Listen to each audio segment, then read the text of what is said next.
ভিডিওটি সকাল থেকে শুরু করলাম। সকালের নাস্তায় ছিল কলা, রুটি, দুধ, আঙ্গুর, কাঠবাদাম, কাজু বাদাম, কিশমিশ। আপনারা চাইলে এখানে খেজুরও রাখতে পারেন বা মধু রাখতে পারেন। আর এখন যেহেতু গরম, মধুটা বেশি না খাওয়াই ভালো। খেজুরটা শরীরের জন্য খুবই উপকারী আর হালকা খাবার সকালের নাস্তায় খুবই ভালো। ভারী খাবারগুলি আমাদের পছন্দ, যেমন ভাত, তারপরও মাঝে মাঝে রুটি বা হালকা নাস্তাগুলি খাওয়াই ভালো সকালের দিকে।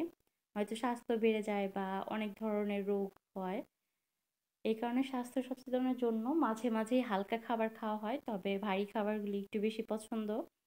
আর নাস্তা করার পর আমি ছাদে চলে গেলাম করলা ছেঁড়ার জন্য। ছাদে প্রায়ই সবজি তুলি। কম বেশি অনেক রকমের সবজি লাগানো হয় যেন ফ্রেশ সবজি খাওয়া যায়। বেশি পরিমাণে তো আর লাগানো যায় না, তারপর যতটুকু সম্ভব ততটুকুই লাগানো হয়।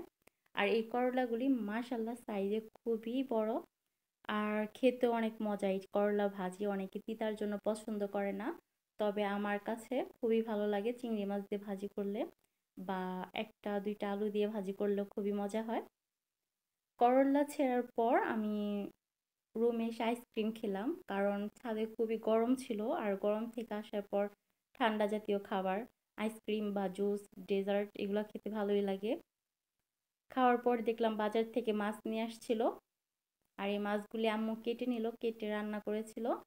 মাছ রান্না করেছিল, আলু দিয়ে টমেটো দিয়ে ঝোল করেছিল, সাথে ছিল পাট শাক ভাজি, আর ছিল ডালের ভর্তা। এটা ছিল মুসুরির ডালের ভর্তা।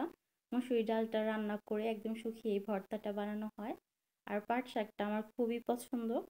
অনেকেই তিতার জন্য পাট শাক খেতে চান না, তবে মিষ্টি পাট শাক যেটা, সেটা খুবই ভালো লাগে। ভিডিওটি কে কোন জেলা থেকে দেখছেন কমেন্টসে জানাবেন। দুপুরে খাওয়া শেষ করে আমি ছাদে গিয়েছিলাম বিকেলের দিকে। এটা ছিল সন্ধ্যার আগের মুহূর্ত, বৃষ্টি আসার সময়। এই যে এরকম বাতাস ছিল, খুবই বাতাস, ভিডিওতে তেমন একটা বোঝা যায় না। অনেকক্ষণ ধরেই খেয়াল করছিলাম গাছের পাতাগুলো এমন ভাবে ঝরছিল, মনে হচ্ছিল যেন ফুল, তাই ভিডিওটা করলাম।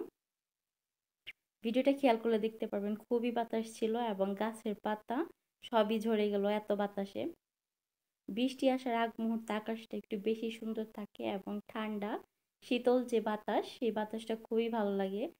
এখন কোন কোন জেলায় বৃষ্টি হচ্ছে অবশ্যই কমেন্টসে জানাবেন। আর ছাদের থেকে আসার পর দেখলাম আম্মু কাঁঠাল ভাঙতেছিল খাওয়ার জন্য, আর এই কাঁঠালটা খুবই মিষ্টি ছিল। ভিডিওটি যারা আমার ফেসবুক পেজ থেকে দেখছেন তারা আমার পেজটি ফলো করে দিবেন, আর যারা আমার ইউটিউব চ্যানেল থেকে দেখছেন তারা আমার ইউটিউব চ্যানেলটি সাবস্ক্রাইব করে দিবেন। ধন্যবাদ ভিডিওটি দেখার জন্য।